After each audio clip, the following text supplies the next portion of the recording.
Justin's coming the key. So excited, I wonder why. Drop in knowledge on me, Funk Study. Impulsion at first glance can come off like many of the Portal wannabe games on Steam. The first-person puzzle genre is a great one, but one I also feel like is oversaturated with a lot of artsy bullshit, so it's relieving to find one that focuses wholly on good gameplay and then puts the artsy bullshit in the back seat. The core of the gameplay involves two guns, one which accelerates your movement and another which halts it. What's especially good is it actually controls well. There are plenty of games that have cool concepts, but control like ass. If you've ever done stuff like source engine surfing, then this will come pretty naturally to you. Most map obstacles won't dwell far past death walls and projectiles. I think they could have gone a little further with introducing new mechanics throughout the game, but they had a decent pace as it is. Really, it's hard to say too much bad about the mechanics of this game because it's fun to play. What?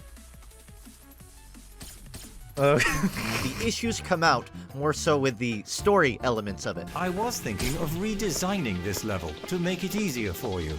Really? Thanks. No, I changed my mind. Very mature.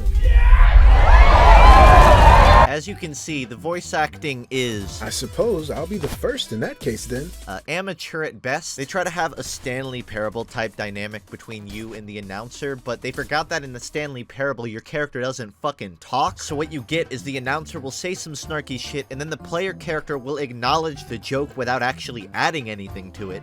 Like, is that funny to anybody? I feel like it's the video game equivalent of a laugh track. I streamed this game a while back, and apparently some of the developers were actually lurking in my chat, and I'm under the impression it was probably one of the developers voice acting this, because it wasn't a big project. It was just like 3 French students working on a game design project. It's relatively short with around 25 levels that you could easily beat in under 3 hours. That said, I ended up putting around twice that into the game because there's a speed run mode for every level. They display leaderboards for everyone's times, and I don't want to brag or anything, but I did briefly hold first place on level 1. Yes, I know. Hold your applause, please. It's actually a travesty this game doesn't have a workshop, because I think community-made levels would really give this some more mileage. Would I call this groundbreaking? Not necessarily. I've seen plenty of sci-fi parkour games, but I would definitely rank this pretty high in that genre. I don't know if this developer plans on releasing more games in the future, but I personally hope they do. I give Impulsion an 8.5. If the game was a little longer, I might even be more generous than that. If it ever goes on sale, that's a no-brainer. 13 bucks is kinda riding the line, but it was definitely a passion project. I think they earned that much.